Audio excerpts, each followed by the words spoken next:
Thank you.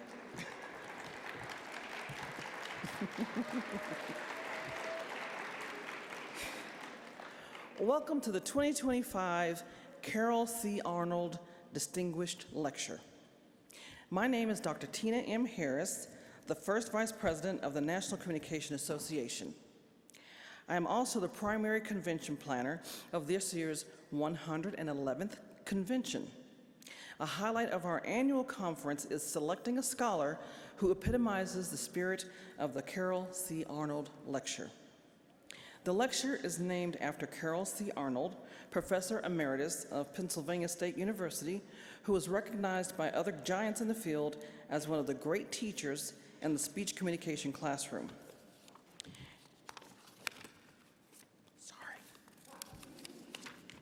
They go on to explain, he possessed a rare combination of intelligence, skill, dedication, and compassion, the qualities we admire most in a scholar, teacher, professional, and human being. NCA archival texts explain that the purpose of the Arnold Lecture is to inspire not by words, but by intellectual deeds. Its goal is to make the members of the association better informed by having one of the best professionals think aloud in their presence. In keeping with that spirit, and in honor of Professor Arnold, it is my pleasure to uphold this time-honored tradition by introducing this year's esteemed speaker, Dr. Mohan Dutta.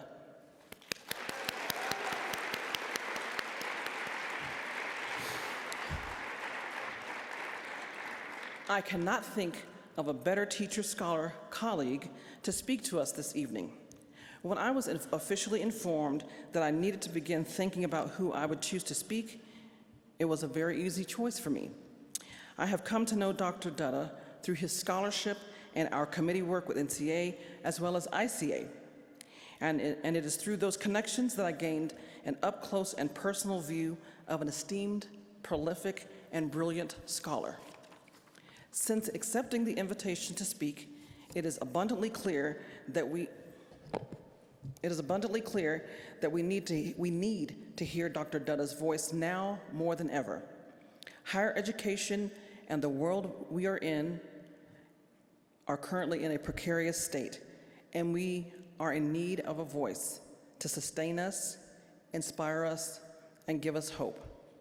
Before he comes to the stage, I want to highlight some of Dr. Dutta's accomplishments to further demonstrate his willingness to serve, his worthiness of giving this lecture. Dr. Dutta is a faculty member at Massey University in New Zealand and serves as Dean's Chair Professor of Communication and Director of the Center for Culture-Centered Approach to Research and Evaluation, or CARE. Dr. Dutta's research explores the interactions among structure, culture, and agency in the co-creation of transformative practices for challenging marginalizing communication practices in healthcare settings. He is a scholar of the highest caliber, which is further evidenced by these staggering accomplishments. And I'm gonna go off script for a second. When I was looking at his CV, I was like, oh, I need to step up my game. So I know what I'm going to be doing tonight. I'm gonna write 3 articles that will be accepted somewhere. 3 or 10, I don't know.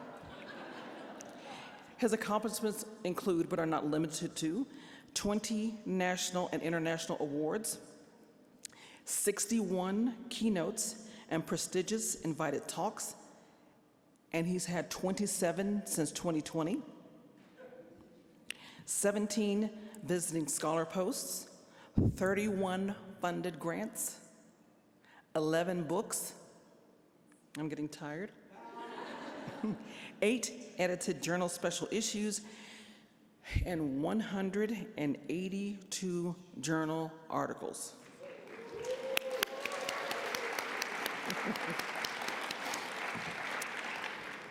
His lecture is Suturing Solidarities That Sustain Our Capacities to Imagine, and it sounds like he will be metaphorically performing surgery on our souls and minds as we gather here to listen and learn. Please join me in welcoming Dr. Mohan Dutta as he presents what will surely be a powerful and inspiring message that embodies the spirit of the conference theme, Communicate to Elevate.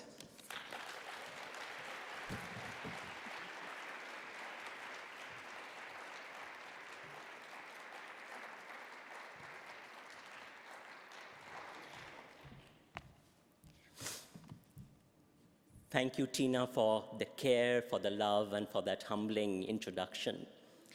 It is so good to be here. It's so good to be home in a community of friends, but a community in which I have grown up. So thank you for being my community.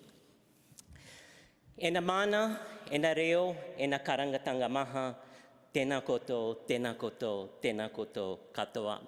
I bring to you greetings from the land of Aotearoa, and in the traditional words of Maori, with respect to the indigenous people of this land, whose land forms the basis for the knowledge claims we make, but also whose land is a reminder of the dispositions of everyday life and living.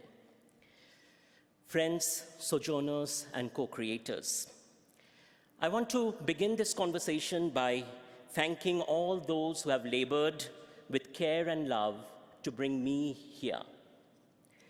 To Professor Tina Harris and CFS Vice President, for your expansive relationality. Not only do you teach it, not only do you research it, you embody it. Thank you. Thank you for your radical vision that commits us to elevating us all, and for building a chorus, a wild and wide enough collective that imagines through friendships what our collective futures could be. To my wife, the love of my life, Dr. Debalina Datta, for holding my hands through the highs and lows. The work we do embody risks, and thank you for bearing with your body so many of those risks. You're here in the audience today, traveling with me all the way from Aotearoa. And I wouldn't be here without your love, your sacrifice, and your strength that holds our family, our collective, and the broader collective together. I'm here standing, speaking of solidarities because of you.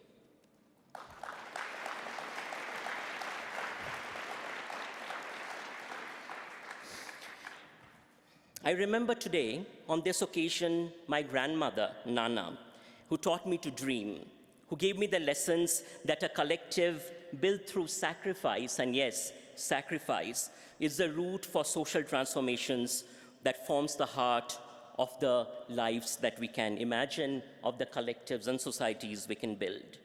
To Baba, my hero, a lifelong union organizer, you taught me the first lessons in the moral courage it takes to place your body on the line so a broader collective can raise their claims to just wages, just working conditions, and just access to the fundamental necessities of life.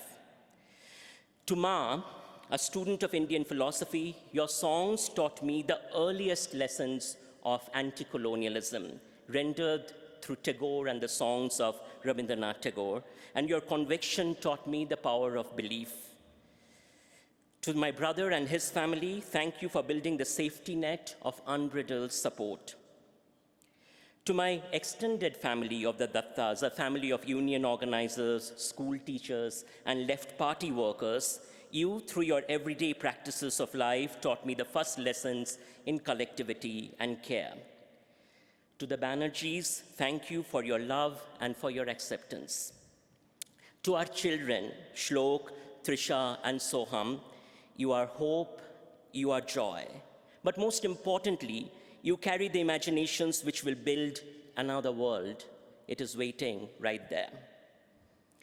To the larger collective of activists, community organizers, union organizers, and students of the culture-centered approach who are my collaborators and interlocutors, and so many of you are here. Thank you for being here. And thank you for crafting an everyday architecture of solidarity by putting your bodies on the line, by asking the hard questions, and by speaking truth to power. Because speak truth to power, we must. At the Center for Culture-Centered Approach to Research and Evaluation, or CARE, our voices are upheld by so many who have stood up when we have been under attack, but I particularly want to name the human rights activist Brema Mathi, the Maori activist Maurice Land, the lawyer Harpreet Singh Nehal, Aotearoa Alliance of Progressive Indians, Bhagat Singh Charitable Trust, the Maori-led Manaki Collective, who have offered me security of all kinds when I have come under attack, and Massey University for your sustained support. You demonstrate what a decolonizing commitment looks like to be able to do the work.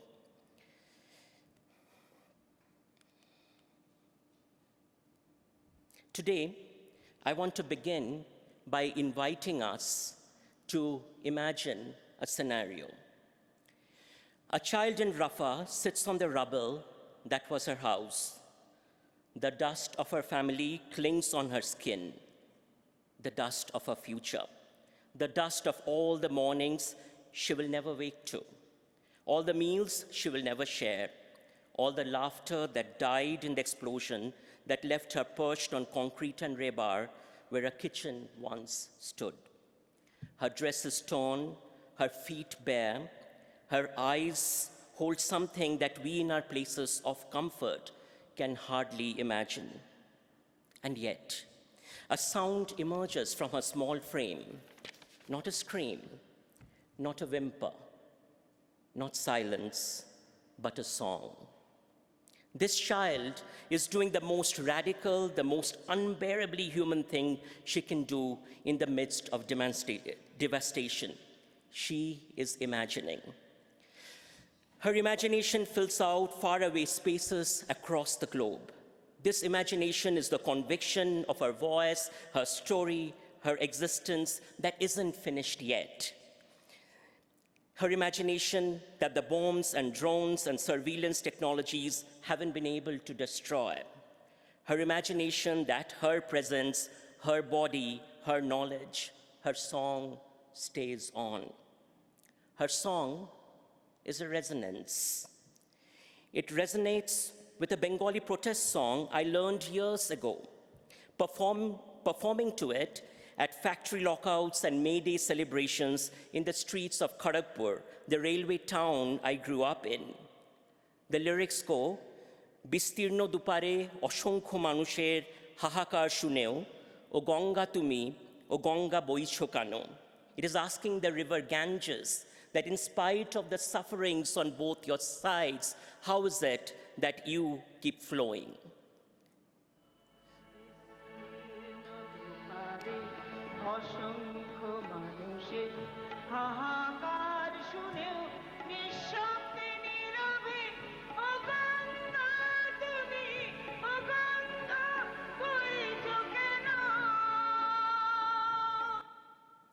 The music and words of that song, sung across Bengal in protests and in union marches, grew from the defiant resistance of the African-American socialist Paul Robeson. From his rendition of Old Man River, rupturing the architectures of racial capitalism built on exploitation of black labor. From his articulation of the dignity and power of black resistance from Mississippi to Bengal.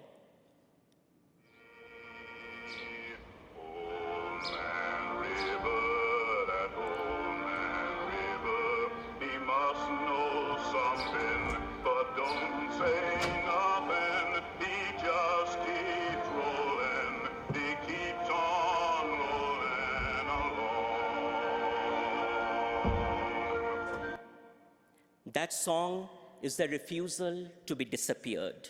That song is the refusal to be silenced, and it travels. Tonight, we gather to talk about that song that connects our people, our struggles across spaces, across geographies, and across time zones.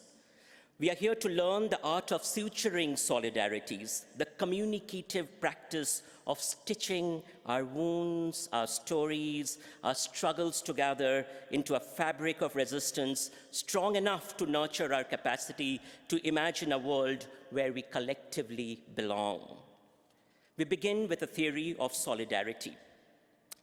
I argue imagination is the infrastructure of the material world we build. As Arundhati Roy reminds us, and I quote, "Another world is not only possible, she is on her way. On a quiet day, I can hear her breathing," end quote. Solidarity creates the spaces where we come together to imagine these other worlds. It is in the act of imagining that subaltern communities erased by the empire, neoliberal capitalism, and settler colonialism reclaim the power to co-create meanings, narratives, and futures that center life rather than profit. When Ruha Benjamin reminds us to, I quote, "Remember to imagine and craft the worlds you cannot live without, just as you dismantle the ones you cannot live within," end quote, she is issuing a decolonial manifesto, a mantra that draws deeply from Afrofuturism, from indigenous imaginaries, and connects these together. In her 2024 intervention, Imagination, a Manifesto, Benjamin argues that the profound mechanisms of suffering, racism, sexism, or classism, are not natural, but they are products of human imagination, making imagination itself a site of struggle and a place of possibility for reshaping the future. She critiques the way elite-driven imaginaries that keeps inventing the next iterative cycle of AI innovation, so often amplified through technology and policy, normalize dystopian presence for the marginalized while suspending racialized and indigenous peoples. I quote, "In never time, never imagined among those peopling the future," end quote. This critique of the violence of erasure built into elite imaginaries mobilizes her call for ridding our mental and social structures from the tyranny of dominant imaginaries. She is inviting us to think beyond those imaginations that tell us we cannot imagine. She replaces these dominant imaginaries with visions grounded in solidarity, in which our underlying interdependence as a species and planet is reflected back at us in our institutions and social relationships. Our work in communities at the Center for Culture-Centered Approach to Research and Evaluation, CARE, experimenting with the methods of the CCA, shows us this is not fantasy. It is the radical work of building voice infrastructures as spaces shared and collectively created, where voices are raised, stories are told, and knowledge claims are made. To imagine in the culture-centered sense is therefore to participate in solidarities of listening, to co-construct culturally rooted stories that challenge the tyranny of the dominant imaginary, and in the same breath, perform the abolitionist labor of dismantling carceral technologies, racist data regimes, and settler colonial continuities. These voice infrastructures co-created at the margins, in friendship, through sustained partnerships, in struggles, refuse to go away. They refuse to become unheard and unseen to fit the Brahminical upper caste diktat issued by upper caste post-colonial academics in the imperial metropole that says the subaltern cannot speak, because the subaltern always already speaks. These voice infrastructures, bursting with joy and hope, saturated with songs, dances, drum beats, and protest marches, invite us to dismantle the scriptocentrism, to draw from Dwight Conquergood, of the academe, of elite post-colonial academics taking over spaces for laying claims to justice to serve shallow careerism, seeping with casteism and upper-class opportunism, while serving the structures of power, secluded from the materiality of struggle. It is an invitation for us to reimagine the academe embedded in struggle and to ask, what does it mean to connect with struggles rather than writing the next journal article about struggle?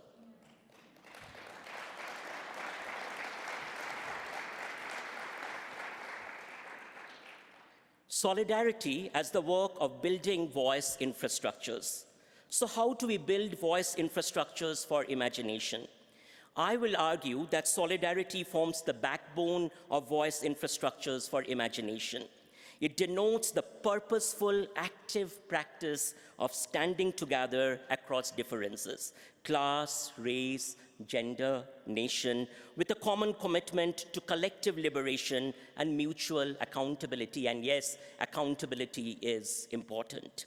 It is the political and ethical orientation that refuses individualism and its benefits, careerism, meritocracy, and deploying meritocracy to climb the ranks while letting each other down. And it rejects the logic of competition under capital. It is the ontological postulate and material force that performs three simultaneous and indivisible movements. The first movement. It is the epistemic rupture that decenters expert knowledge, placing the communicative labor of academics, community organizers, and activists in radical adjacency to the embodied knowledges of the margins of the margins. And that means stepping out of our comfort zones. It is this alone that enables the very emergence of voice infrastructures as collectively owned community spaces and communicative spaces, such as community councils, participatory budgeting groups, socialist budgeting groups, community advisory groups, community radios, digital archives, digital organizing owning the bandwidths, and protest assemblages, which would otherwise remain unimaginable within hegemonic narratives of modernization. Second, solidarity functions as the sustaining circulatory system. It feeds that circulatory system of these infrastructures, constantly replenishing them through reflexive practices of accountability, not navel-gazing autoethnography and looking inward, but accountability where we can be accountable to each other. Resource redistribution and shared exposure to state and market repression, turning fragile articulations into resilient, adaptive networks capable of withstanding erasure. Third, solidarity operates as the propagative mechanism, carrying voice infrastructures across spatio-temporal borders. So when solidarity works, it moves across borders and deconstructs borders, seeding new nodes of resistance via transnational reverberations of subaltern narratives and turning localized struggles into globally resonant counter-hegemonic formations. Solidarity naturally disrupts the US centrism of our discipline that assumes that Trumpian moment somehow is the moment where fascism has taken root, and more on that later. Without solidarity as this triple movement, generative, sustaining, propagative, voice infrastructures collapse into extractive data points or tokenistic participation. With it, they become living architectures of radical democracy, perpetually reimagining and materially transforming the conditions of structural inequity. So from solidarity to materiality, how do we build material practices? Beyond constructing and maintaining voice infrastructures, solidarity materializes the imaginaries we have co-created. In our work, for instance, in Aotearoa, New Zealand, solidarity is the ground through which communities grow food based upon Indigenous knowledge and drawing on Indigenous crops, and then share these food practices in various spaces as ways for reorganizing food. When we dare to dream worlds free of hunger, poverty, inequality, imperial wars, and prisons, we are already breaking the spell of the neoliberal realist mantra sold to us as pragmatism that says there is no alternative. But until hands, bodies, and resources move together in tandem, dreams remain vapor. And that movement is solidarity. Let me take you through 3 dreams we are already turning into matter. The first dream, a world without hunger. We do not merely proclaim the right to food or create food pantries based upon neoliberal logics of altruism that hold up whiteness. In Singapore, migrant domestic workers organize community kitchens inside dormitories policed by the structures of the authoritarian state.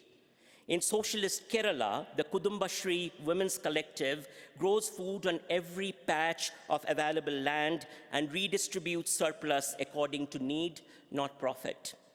In Detroit, black communities claim vacant lots and plant gardens that feed thousands while refusing the corporate seeds of Monsanto. And these are all connected movements based upon connected knowledge systems. Solidarity grows the food. Solidarity carries the food across borders drawn by empire. Solidarity carries and spreads the seeds. Solidarity smashes the patents and the supermarkets that turn food into a commodity while children die with empty stomachs. Second dream, shelter as a human right, not a financial asset. In Aotearoa, New Zealand, Maori occupy their own whenua at Ihumatao and declare, this land is not for sale. It is for whanau, the broader collective. In Barcelona, the PAH, platform of people affected by mortgages, collectively stops evictions. One body in front of another, hundreds of bodies forming a wall no bailiff can cross. Solidarity occupies land. Solidarity builds homes using local materials, drawing from cultural knowledge and traditional designs. It is solidarity that writes the laws to expropriate empty apartments held by vulture funds and converts them into homes for people who never had one. Solidarity builds care that upholds our homes. Third dream, healthcare that is universal, free, and socialist. The Barrio Adentro program in Venezuela brought Cuban doctors into hillsides and trained local community health workers so that healthcare is no longer a privilege of the light-skinned middle class in Caracas.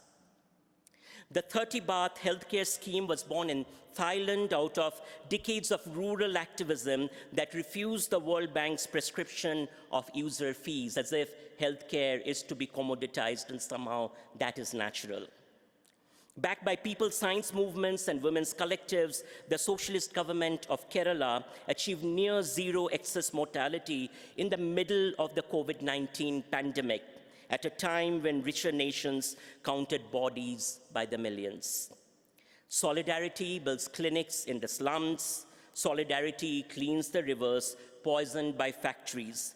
Solidarity writes the policies that tax wealth to fund hospitals instead of bombing children to faraway lands. Solidarity materializes our dreams. Now, solidarity also sustains our voice infrastructures, and we need to sustain them, because when those at the margins speak, power inevitably tries to destroy those voices, tries to silence those voices. Solidarity sustains the very infrastructures that birth them, preserving our collective capacities to imagine beyond the foreclosures of empire. When power, through its panoptic arsenal of surveillance, algorithmic shadow banning, and state-sanctioned harassment, discerns the radical alchemy of these voice infrastructures, it deploys a cascade of repressive techniques, and we have seen how these play out in our own work at CARE. Digital doxing to isolate, legal injunctions to criminalize, audits in order to criminalize, funding cuts to starve, the turning of DEI into something to be outlawed, and outright erasure to render them spectral. In these crucibles of assault, solidarity emerges as the vital scaffold, encircling communities in protective, what Maori call whakawhanaungatanga, the relationship of care that connects us, mobilizing safe houses and encrypted networks for physical refuge, marshalling pro bono lawyers and advocacy coalitions to contest the juridical noose, concealing these architectures in subterranean digital realms impervious to metadata trolls, and actively and artfully diverting the gaze of authority toward decoy spectacles that buy precious time for dreaming. It is this sustenance that transmutes fragility into fortitude, ensuring that the imaginaries co-forged in Marae Huis, where Maori assemble, in migrant collectives, in black churches, and in subaltern forums endure not as whispers, but as thunder, our voices as thunder. Solidarity as connection. This is where I argue that what I'm proposing here is nothing new. Our ancestors have already always been doing this, but it is to our peril that we don't see and we don't remember these stories. So I'm going to give you some examples looking at our pasts. And we learn by listening to the voices of our ancestors the power of solidarity. We learn by looking to our pasts. Our ancestors connected with each other across oceans, across the repressive borders put up by colonialism, slavery as one aspect of it, and imperialism. The great third world theorists taught us this, the great African American theorists taught us this, and they connected with each other across space. Frantz Fanon showed us that the first act of liberation is to imagine yourself free. And that imaginative act itself is communicative. It is a refusal of empire's script, the colonizer's story. Amilcar Cabral taught us that we must return to the source, to our own cultures, our own epistemologies, our own ways of knowing that colonization has tried to destroy again and again, and that colonization has taught us that somehow giving in to the seduction of whiteness is going to move us forward.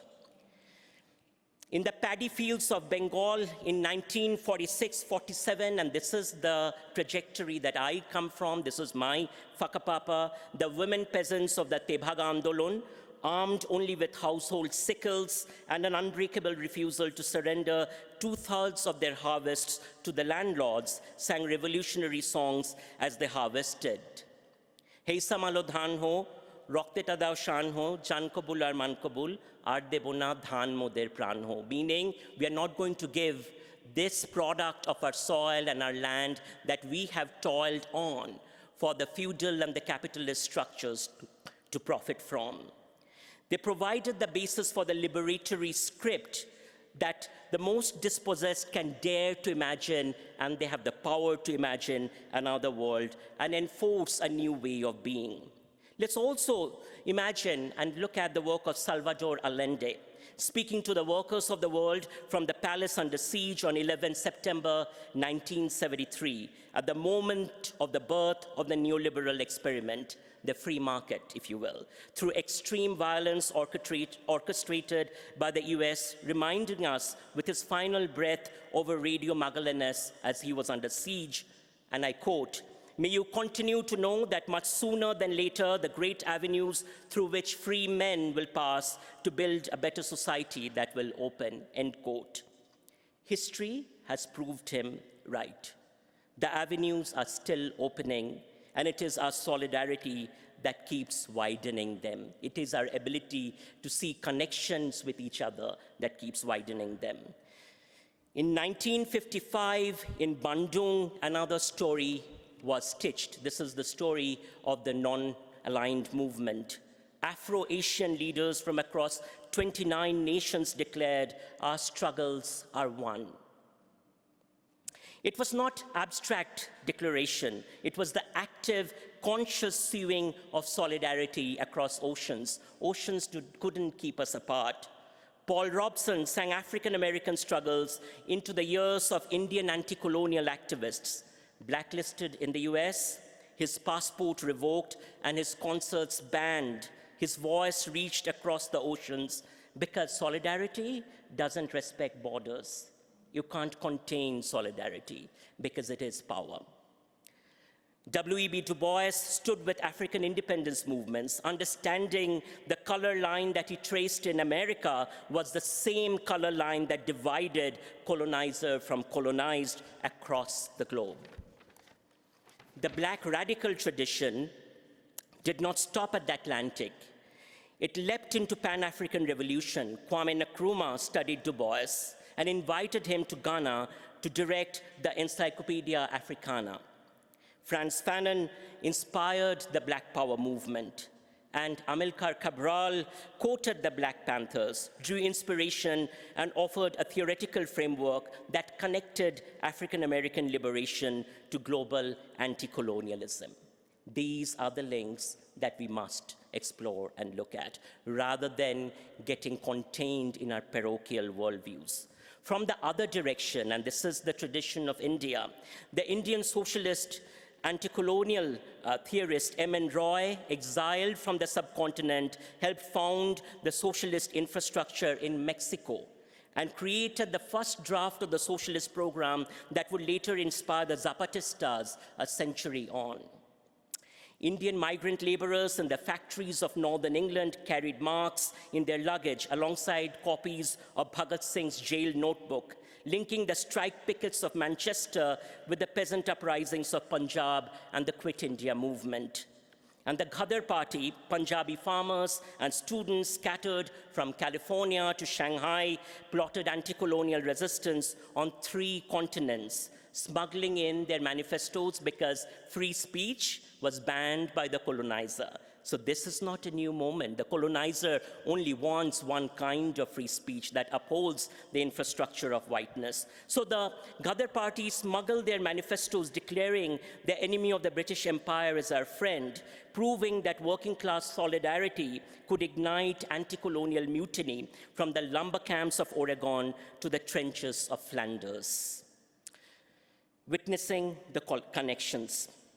Solidarity demands that we explore the connections beyond the parochial spaces within which colonial epistemology constrains us. So this moment now, the fascist rise that we see now has a much larger history, and solidarity invites us to understand that. What we witness here today, the resurgence of authoritarian ethno-nationalism in the United States, but not just in the United States, in Brazil, in India, across Europe, in Aotearoa, in Australia, the open embrace of fascist aesthetics by techno-billionaires and their political surrogates is not an aberration. It is the logical endpoint of the very neoliberal order that was first perfected through organized violence carried out by the US in the global South under the pretext of, get this, democracy promotion. So democracy promotion driven by the North has actually meant fascism in the South. On 11 September 1973, the CIA-orchestrated coup against Salvador Allende did not simply end a democratically elected socialist government. It inaugurated the world's first large-scale laboratory of neoliberal shock doctrine. Chicago boys, trained at the University of Chicago under Milton Friedman, were flown in to impose under the barrel of Pinochet's guns, so free market with violence, radical privatization, pension financialization, and the dismantling of public health, education, and labor protections. Tens of thousands were tortured in Pinochet's camps, disappeared and murdered so that capital could move without restraint. The Chilean miracle became the blueprint. In 1965-66, the CIA-backed massacres in Indonesia eliminated between 0.5 and 1 million leftists, trade unionists, peasants in order to clear the path for Suharto's new order. The Berkeley Mafia, again trained at the liberal icon Berkeley, and other Western-trained economists immediately deregulated foreign investment, opened resource extraction to transnational corporations, and crushed independent unions. Another laboratory, another genocide as the price of freedom, the freedom of markets, never of people. These were not isolated atrocities. They were foundational experiments. From Jakarta to Santiago, from Buenos Aires under the junta to Seoul under Park Chung-hee, from Ankara to Manila, the pattern repeated, exterminated the organized working class and the left, terrorized the population into submission, then unleashed the neoliberal package. Privatization, deregulation, suppression of wages, and the financialization of every aspect of life, from homes to food to air to oxygen to play areas. The same IMF and World Bank that wrote the structural adjustment programs imposed on Africa, South Asia, and Latin America in the 1980s and 90s. This was Reaganomics gone wild, and that had already rehearsed their script in the blood-soaked classrooms of the Southern Cone and the Southeast Asia. So Southeast Asia was the testing ground for the global implementation of the neoliberal project. When we see oligarchs in the United States today openly celebrating techno-feudalism, quoting strongman politics, and funding think tanks like the Heritage Foundation that call for the end of public education and social security, we are not watching something new. We are watching the empire's chickens come home to roost. The fascism that we exported at gunpoint with torture manuals and death squads have now been re-imported by the same class that profited from its original deployment. So it's a continuity of class warfare. The billionaires that we talk about buying elections and rewriting constitutions, suppressing votes of poor African-American communities here have already been perfecting this technique elsewhere in the name of freedom. And these are the ideological grandchildren of those who applauded the Jakarta method and the Chicago boys. To resist the fascism rising in the global north today is to complete the unfinished struggles of Jakarta 1965, Santiago 1973, and every site where neoliberalism was born in mass graves. Because without understanding and addressing this basic infrastructure, we are not equipped to address fascism.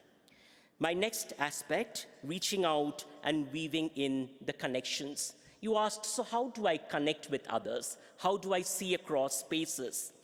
Let us bring this from the abstract to the visceral, to the theory of the concrete, in the words of the Maori theorist and my friend, Professor Graham Hingangaroa Smith, who says the power of theory is measured by the calluses of our hands. So let's turn theory into things that we can do and materialize. So, first thread, Palestine. The poet Rifat al-Hariri, before he was martyred by an Israeli airstrike that targeted him and his family, wrote, quote, "If I must die, let it be a tale," end quote. He wasn't asking for an epitaph, he was leaving us a thread, a responsibility, an accountability. His words, which come from beneath the rubble, are not verse, they are frontline intelligence reports for humanity. They are instructions for survival. They are the communication of someone who knew that his words might outlive his body and chose his words accordingly. When we chant Free Palestine in Auckland or Chicago, in Wellington or Johannesburg, we are not being sympathetic, because sympathy is not what al-Hariri demands of us. We are not offering solidarity from a distance. We are pulling on that thread that connects us. We are attaching his narrative to our own, so the narratives won't end with the bomb. So his daughter's name, Shaima, will be remembered, so we become the continuation of his story. Feel this. What does it mean that a poet in Gaza knows that his words might be his only weapon? That he chooses poetry as his form of resistance, even as F-35s funded by US tax dollars circle overhead. What does that demand of us? It demands we amplify. It demands we not let his death be in vain. It demands that we have a moral obligation to remember, to witness, to refuse to let genocide become normalized by the narrative of, oh, both sides, oh, let's perform some civility here. And Rifat's poem, If I Must Die, Let It Be a Tale, is the communication that refuses erasure. It is the suture that connects his life to ours, his struggle to ours, his fatherhood to ours, his death to our responsibility. Second thread, Black Lives Matter. Black Lives Matter is a masterclass in suturing solidarity. It took the stolen breath of George Floyd, the stolen future of Breonna Taylor, the stolen childhood of Tamir Rice, the stolen dignity of Sandra Bland, and stitched them into a global chorus and a global voice that moved way beyond the US. Say their names, no justice, no peace, abolition now. Here's what is extraordinary about them. They traveled across the globe. But here's also what is extraordinary. In a beautiful, radical moment of recognition, Black Lives Matter looked across the water and chanted, I quote, "From Ferguson to Gaza, we will be free," end quote. They recognize that the same logic equipping a police officer in Minneapolis with a chokehold equips a soldier in Gaza with an F-35. They recognize that the same military surplus gear used to brutalize black protesters in Ferguson was being used to brutalize Palestinian protesters in the West Bank. They recognize that the same training programs where US police departments travel to Israel to learn counter-terrorism tactics teach the same techniques of domination, surveillance, and violence. They recognize that the techniques of surveillance developed and perfected in what Anthony Lowenstein calls the Palestine Laboratory are deployed on African American communities, on indigenous communities, on refugee migrant communities, and on indigenous land. And we see this in Aotearoa in the techniques of surveillance. It is the logic of disposability, a logic that says some lives don't matter, that some communities can be caged, surveilled, brutalized, killed, and it's just maintaining order, just self-defense, just unfortunate, but necessary, and we must all perform civility and not talk about any of this. But Black Lives Matter said no. Black Lives Matter said our voices matter. Our solidarity is a logic of irreplaceable life. Third thread, to my land now, Aotearoa. In Aotearoa, Maori and migrant communities are constructing a new future from the ripped fabric of settler colonialism. And here we go back to the Polynesian Panthers in Aotearoa. The Polynesian Panthers, inspired by the Black Panthers, stood with Maori and diverse communities and migrant activists in the 1970s against racist immigration policies. They built the infrastructure of anti-racism, and that inspiration came from Black radical resistance. They understood that all of us, Black, brown, Indigenous, were targeted by the same white supremacist structures, the same structures that were invested in our incarceration and erasure. And now on the streets of Wellington, you hear Tinoranga Tiratanga, which is Maori sovereignty, free Palestine, placed in dialogue with each other. It is the Bandung dream. Remember, I talked about Bandung and Afro-Asian solidarity, alive and speaking Tereo, the indigenous language of Aotearoa.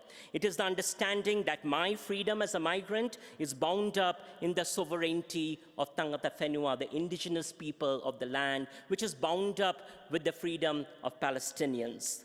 When Maori occupy their ancestral lands in land occupations at Ihumatao to prevent land theft, they are not just fighting for that specific land, they are fighting against the same colonial logic that displaces Palestinians from their villages, that pushes Black communities out through gentrification, that steals indigenous lands across the Americas. And it is the logic of extraction. And when migrants stand with Maori, when we show up to support Maori co-governance, when we participate in the hikoe, resisting the attack on Te Tiriti, the foundational contract that was signed between the indigenous people of Aotearoa and the Crown, when we learn the language, when we learn to respect the cultural practices of Maori, when we honor Tangata Whenua, the people of the land, we are not being good allies, because the language of allyship is also often performative white liberalism. We are recognizing our own stake in decolonization, because true liberation requires dismantling the structures that oppress all of us and recognizing our own complicity in the structures. As an upper caste, upper class, heterosexual male, in the structure of a settler colonial university, I profit every day from this structure while giving talks across the globe. And I think that recognition has to be the entry point for a transformative politics.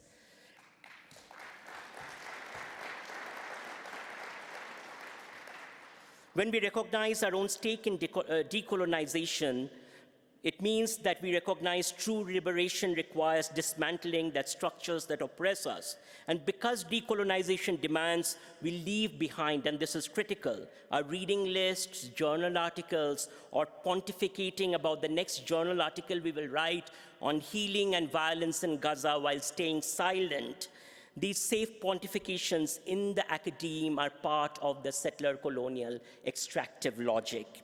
Instead, we have to turn to the question, how do I place my body on the line? Remember the words of my colleague Graham Hingangaroa Smith, who says the power of theories and the calluses on my hands. So how do I place my body on the line in solidarity with the struggles against land theft, slavery, extreme exploitation, and extraction? So practices of solidarity, we will explore 5 sutures. Let's now turn to the practices of building solidarity.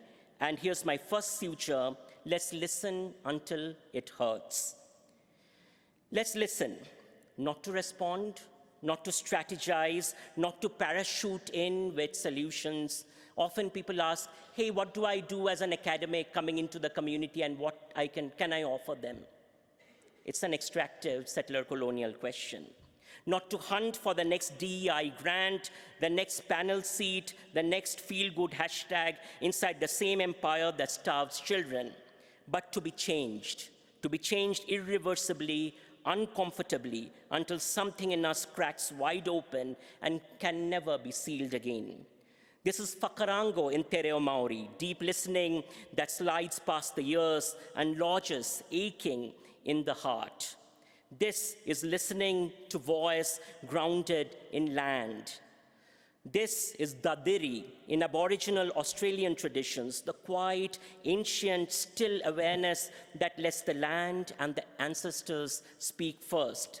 This is insat in Palestinian healing practice, defiant, steadfast listening that refuses to flinch from the scream of a drone, the whisper of an olive grove being uprooted, the unbreakable murmur of sumud rising from the tents, the rubble, the camps, the prison cells.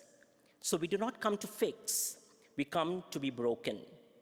Let us stand together, bodies forming a living wall against the fascist machinery of ICE, of border camps and border management and border policing, of the whole global infrastructure that first expels indigenous peoples, communities from their lands, turns them into displaced refugees, and at the same time, then these refugees are targeted as if they are hunted prey.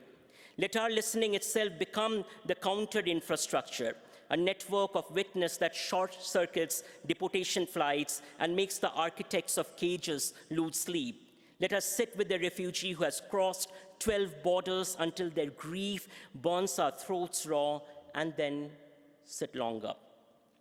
Listen until the story rips the comfort from our bodies. Listen until the scream that is not ours becomes the scream that is ours. Because only when something inside us dies, the part that believed empire and its methods were inevitable, can the new world be born. That breaking is the birthplace of real solidarity. That unbearable discomfort is the exact soil where liberation takes root. So come not to speak, come to be shattered. Come to be reborn, owing an unrepayable debt to every voice we were never meant to hear, to every ancestor that has been erased. And from those ruins, we will build together the world the empire swore was impossible, because Ruha Benjamin tells us that the world we can build together through our imagination. The second suture, let's sing the forbidden songs. Let's sing out the songs and the words that power would have buried. Let's share widely Rifat Alari's poems in our community networks. Let's play the music of anti-caste radicals like Gadar with the commitment to change. Let's listen to the words of B.R. Ambedkar, interrogating our own complicity in caste and then work to dismantle it. Let's share the poems and songs of Malcolm X, Audre Lorde, Stephen Biko, Thomas Sankara, Gloria Anzaldúa, Jacinta Carqueta. Let's amplify Palestinian journalists reporting from under bombardment. Our voices are threads, let's use them to weave. Let's amplify voices that algorithms try to suppress. Let's share stories that mainstream media ignores. Let's make visible what power once hidden. Let's remember, silence is always political. Neutrality is always a choice. Performing civility is always a strategy. Always to be the right person in the right place, not making too much noise so we can just fit in. And that choice always benefits the oppressor. So let's sing the forbidden songs, let's say the unspeakable names, and name settler colonialism, white supremacy, whiteness, imperialism, racial capitalism. Let's not hide away from the naming. Let's tell the erased stories. Third suture, build connective tissues. Let's create spaces where the edges are the center. Let's build the connective tissue that empire once severed. We turn the soil of Aotearoa in epistemic resonance with the red earth of the Deccan in India, where Dalit landless women have over 4 decades enacted one of the most radical experiments in agrarian counter-hegemony the world has witnessed. In the semi-arid tracts of Telangana, the Deccan Development Society, or the DDS's 14,000-strong network of Dalit women's sangams, or cooperatives, had transformed structural dispossession into collective ownership of more than 5,000 acres of land. Through microcredit lending, rotated within groups of 20, these women have leased, reclaimed, and regenerated land that caste and capital had rendered barren. They cultivate a polyculture of millets, pulses, and oilseeds, crops whose genetic memory predates the Green Revolution and whose drought-adapted traits now constitute the living archives of climate resilience. Each season, the strongest panicles are selected and stored in 80 community-managed seed banks that open up the seeds, material repositories of sovereignty that explicitly reject the ontological violence of corporate seed regimes.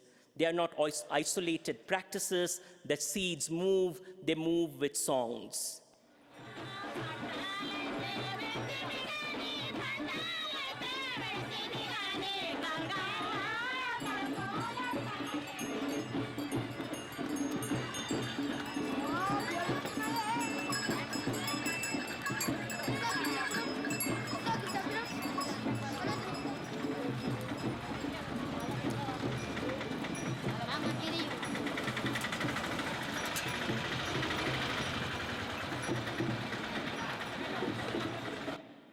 These songs are the political economy of reciprocity, weaponized against extraction. They are the ontology of shared seeds and agriculture as shared life. In these same fields, songs rise, folk braided with resistance poetry, carrying the stories of seeds into the next generation. These songs are not ornament. They are pedagogy, embodying agroecological knowledge and historical consciousness in oral form when literary forms were once punishable by law, when the speaking of Dalit women was once punishable. The fourth rupture and suture, we speak with ancestral urgency. We inherit solidarity not as affect, but as material thread, woven through centuries of working class, indigenous, and global South refusals to defer liberation to a future that never arrives. It is the thread of the 2020 South African shack dwellers movement, Abablali Base Majandoelo movement, that actually refused evictions by building people's courts against carceral control, of the Chilean port workers who in 2021 paralyzed Valparaiso docks in solidarity with Mapuche political prisoners, of the Korean Confederation of Trade Unions, the KCTU, whose 2022 general strike linked precarious gig workers with Palestinian dock workers refusing to load armed shipments. It is the thread held by Maori land protectors at Ihumatao and Standing Rock's Lakota and Dakota defenders, who in 2016 faced down militarized police with the same prayer that Palestinian youth in the West Bank use against tear gas canisters. Water is life. We act now concretely. Errors will occur. We will misread protocol in indigenous-led spaces. We will reproduce settler or metropolitan assumptions in joint statements. We will make mistakes. When the thread snags, we practice epistemic fidelity, which is submitting to correction by those whose labor and bodies have sustained the struggle longest, then recentering the work with greater precision and returning back to the work. So let's not mobilize the language of safe spaces to stay away from struggles. This is the dialectics of ancestral urgency, imperfect, iterative, but uninterrupted. The thread is not ornamental, it is the living suture building the global working class, indigenous and abolitionist movements into a single historical force. We do not wait for permissions. The ancestors never did, neither then will we. Fifth suture, and this is the last suture, we ask the question that disrupts the self. We do not arrive at solidarity by first securing our own position, as if we can somehow get there and then open up the doors. And you often hear people say this, it's only when the right time will I speak up. We arrive by asking with ancestral restlessness, how do I connect with others who are carrying the heaviest burden of oppression? Burdens I may not even see because my lens has been shaped by caste, by class, by racism, by gender, by settler citizenship, by the carceral state, and by able-bodiedness. The culture-centered approach demands that this reflective rupture is also reflexive. It forces us to interrogate the margins of the margins. In a room of migrant justice organizers, we need to ask who is missing. Where are the voices of the undocumented Pacific climate refugees working 3-hour cleaning jobs with no time to participate in meetings? In a hui on Palestinian solidarity, where are the voices of the Sudanese and Congolese refugees whose asylum claims are processed by the same racist bureaucracy that funds the bombs?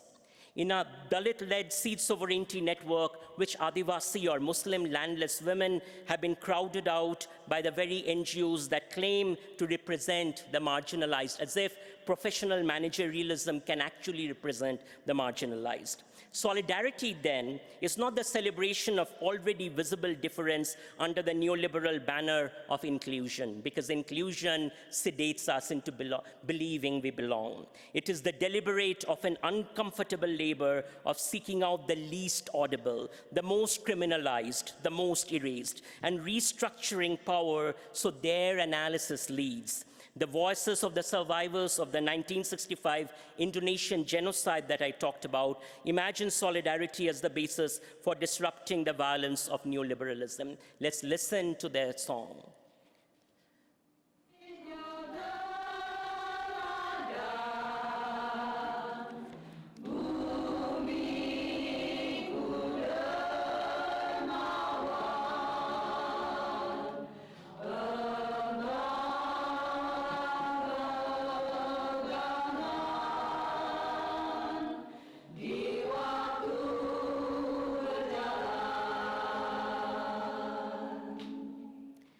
This suture guards against the neoliberal trap that converts marginal identity into personal brand, into tenure track, into speaking fees, into NGO-led projects of social change led by Harvard and Yale and MIT, while the most precarious remain outside the frame.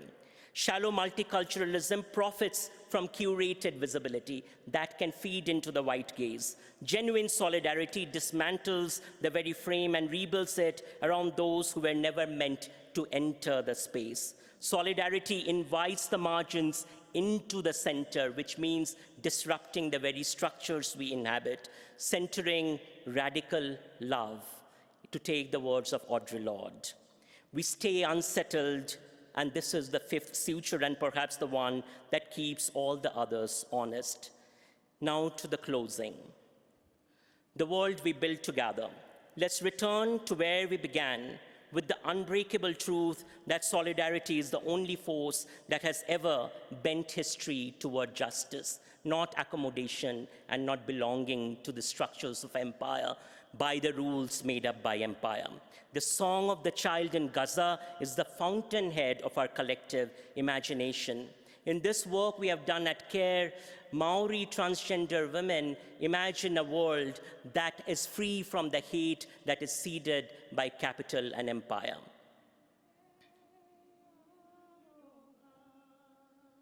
I had to survive.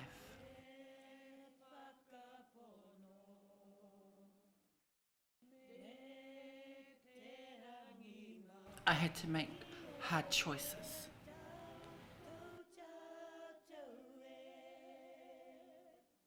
Things have to change. There was no support. I had to sacrifice a lot.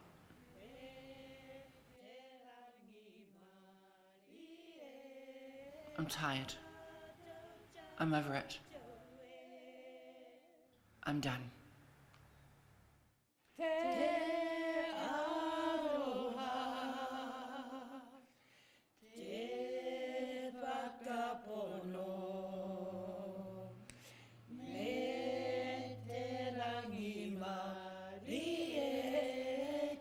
I found hope. Aroha.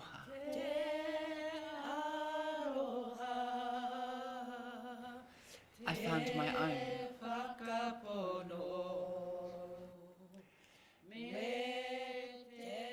Be the pride. Be the colour. Be the rainbow. Be you. Our imagination is the basis for the world we build.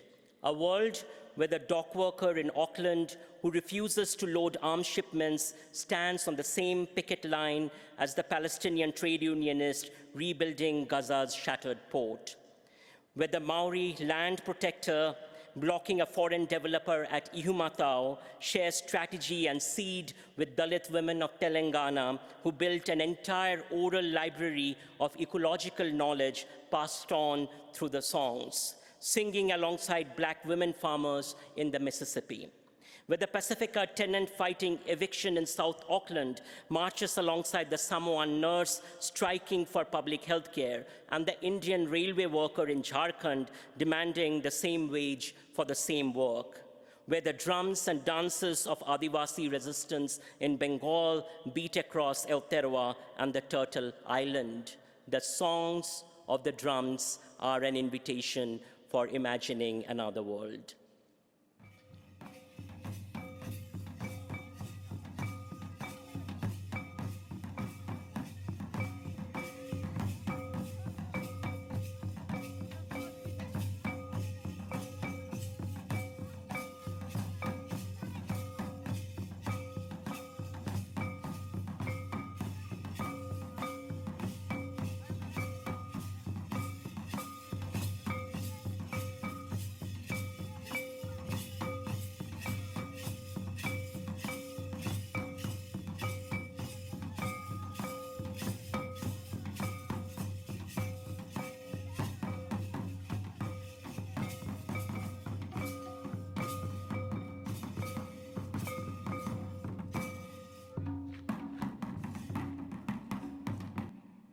Did you hear the sounds of the drums? They're inviting us to imagine a world where housing is a human right, not a hedge fund, where hospitals open their doors without asking for a credit card, where universities belong to the children of cleaners and laborers, not only to the children of the landlords, the capitalists, and the professional managerial classes, where buses and trains run on time and for free, where energy is generated by wind, sun, and community ownership, not by pipelines guarded by soldiers.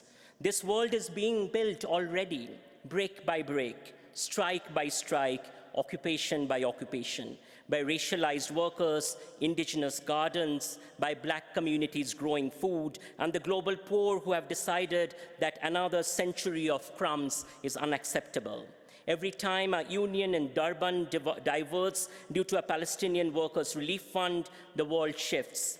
Every time a Marae kitchen in Aotearoa feeds both Tangata Whenua and new migrants while teaching Tereo and Arabic side by side, the world shifts. Every time a Dalit cooperative sends millets directly to a Gaza solidarity collective, bypassing every corporate middleman and every blockade, the world shifts and we elevate. This is the real meaning of intersectionality, not polite panels on how best to perform intersection for our self-congratulatory consumption, but shared struggle, not identity as brand, but solidarity as a weapon.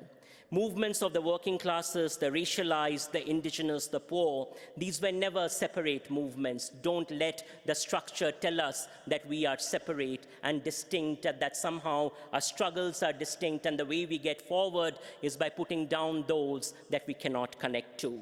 That kind of selective belonging produces the Vivek Ramaswamis of the world. So let's undo that. They are the threads of the same anti-colonial, anti-capitalist revolution wearing different faces. That revolution has already begun. It has space for every hand willing to build. The world we build together is the only world that has ever been worth fighting for. And we do all this with joy. The Indian activist Umar Khalid, unlawfully incarcerated for over 5 years in Tihar jail, reminds us this. Fascism se ladai ka ek pehlu ye bhi hai ki khush raho. He's saying one facet of the fight against fascism is to remain joyful. Let's find that joy in connecting with each other, in elevating each other, as Tina invites us to do, in seeing ourselves in each other's struggles. Let us get to work. Jai Bhim, Inqilab Zindabad, Norera, Tenakoto, Tenakoto, Tenakoto Katawa.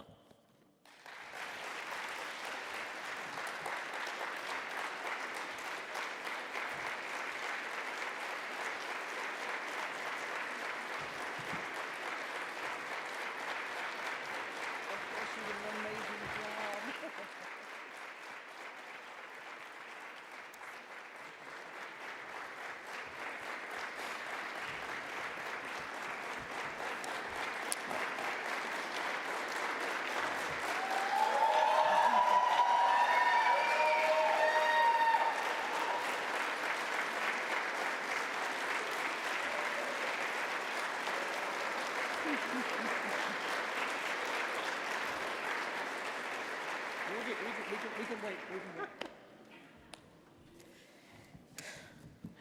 Well, thank you, Dr. Dutta, for an amazing speech. You gave us so many nuggets. I kept trying to think of metaphors that I could use to describe what you have done tonight. And then as I got one, you said something else, and I said, that won't work. And then I went to another one, and I said, well, that won't work. And I was like, you know what, let me just stop and just listen.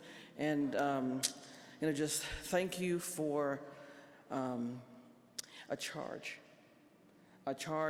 as we move forward during very difficult times, and a charge that will challenge us to come together and do the work that we know that we have been called to do it with power, with strength, and through community. So thank you again.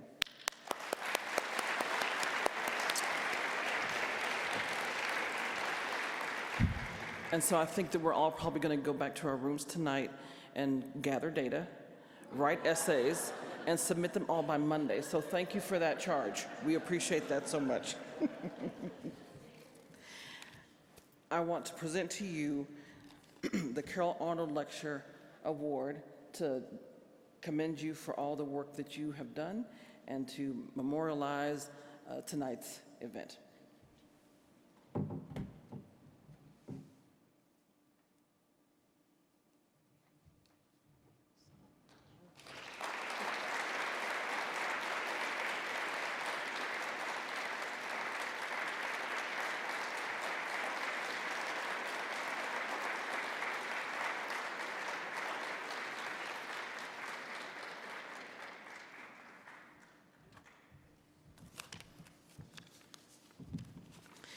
Because Dr. Dutta will not be able to attend the awards presentation tomorrow evening, I'd like to take the time to recognize him today. The Lawrence R. Fry Award for Distinguished Communication and Social Justice Activism Research recognizes an NCA member whose body of published and/or creative research has contributed significantly to the study of communication and social justice activism and intervenes in unjust discourses and material conditions to make them more just. This award is named in honor of NCA Distinguished Scholar Larry Fry, a founding member and the first chair of the Activism and Social Justice Division of NCA. This award is graciously funded by Larry and his wife, Terry Christensen. I'm sorry. Tracy Christensen. This year marks the first time this distinction is presented as a national award. We are honored to have Dr. Larry Fry with us today to present this award to Dr. Mohan Dutta.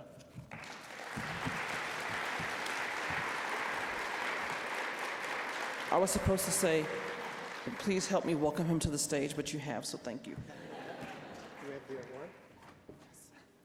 Thank you, Dean. It's a real pleasure to present this to you.